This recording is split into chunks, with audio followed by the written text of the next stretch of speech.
مع رؤساء مجالس إدارات الصحف القومية، الأخبار والأهرام والجمهورية.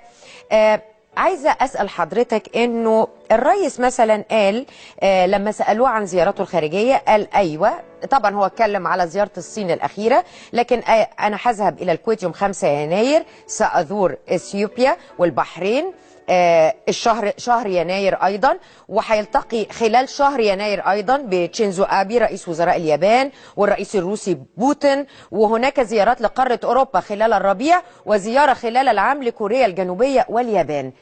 إيه مدلول هذا النشاط الخارجي المكثف للسيد الرئيس؟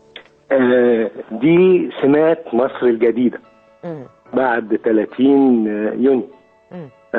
مصر بعد أن تخيلنا أنها قد شاخت، لأن حكمها في هذا الوقت كان قد شاخ أيضا، مصر تعود شابة يافعة سريعة رشيقة تتحرك، محط الأنظار الجميع من مركزها وموقعها وإمكانياتها ورؤيتها وحكمتها. زيارات الرئيس مطلوبة جدا.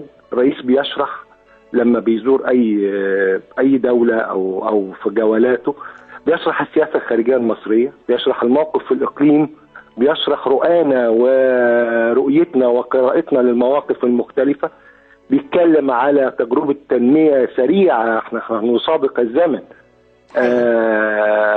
بنتكلم على فرص استثمارية، بنتكلم على تحالفات جديدة، بنتكلم على مصر ذات تأثير جديد في محيطها في آسيا، في أفريقيا، في عالمها العربي.